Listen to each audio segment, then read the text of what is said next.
Posso misturar tons de madeira diferente no meu apartamento ou na minha casa? Não vai ficar brega, não vai ficar estranho? Eu necessariamente preciso combinar todas as madeiras na minha casa? Ou não é muito chato se eu usar o mesmo tom de madeira para todos os ambientes? A minha casa não vai ficar sem personalidade?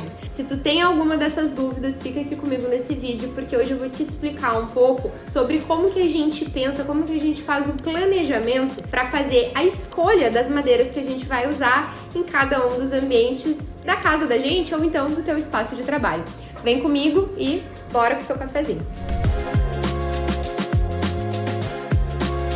Vamos começar falando então sobre escolher um tom de lâmina de madeira natural ou de MDF amadeirado que a gente vai usar para fazer a composição dos móveis, né? Eu sempre indico que a gente tenha como complemento às cores lisas, pelo menos algum tom de amadeirado, porque isso vai deixar a nossa casa mais quente, mais aconchegante, mais acolhedora, tá? Quando a gente faz a escolha de um MDF, eu sugiro que a gente faça a escolha de um tom de MDF amadeirado pra gente usar no apartamento ou no máximo 2, tá? Mais do que 2 fica carnaval e fica parecendo que foi feito cada coisa em uma época, eu não gosto. E de preferência, quando a gente tem a escolha de 2 tons de MDF amadeirado, a nossa preferência aqui no escritório é de que a gente use um tom na área social e outro tom na área íntima, para que a gente não fique com carnaval. 2 tons de MDF amadeirado no mesmo ambiente, fica legal? Não, gente, não fica legal. Pro meu gosto, fica uma coisa estranhíssima, tá? Quando a gente vai fazer a escolha desses MDFs amadeirados, o que eu indico? Que sejam tons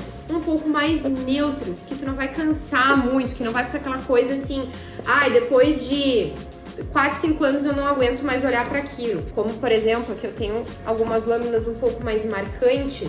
Então isso aqui são lâminas de madeira natural, mais marcantes, muito bonitas, que a gente gosta muito de trabalhar aqui no escritório, mas não pra gente trabalhar a base de todo o imóvel, de todo o apartamento, de toda a casa. Fica muito pesado, a gente cansa muito com o passar do tempo. Então eu sugiro que essa base seja, independente de ser uma lâmina de madeira natural ou uma melamina madeirada, que a gente escolha um tom ou mais médio ou um pouquinho mais claro. Isso vai deixar a tua casa mais leve.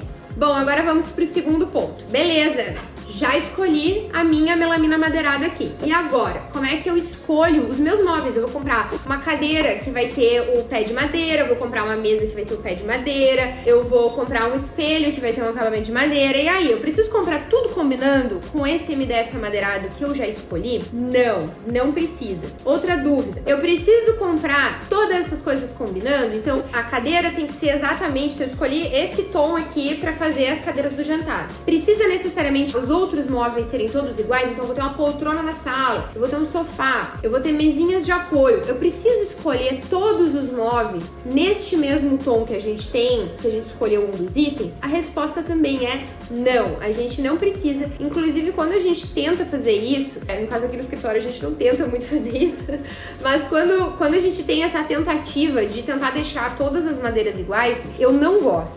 Por quê?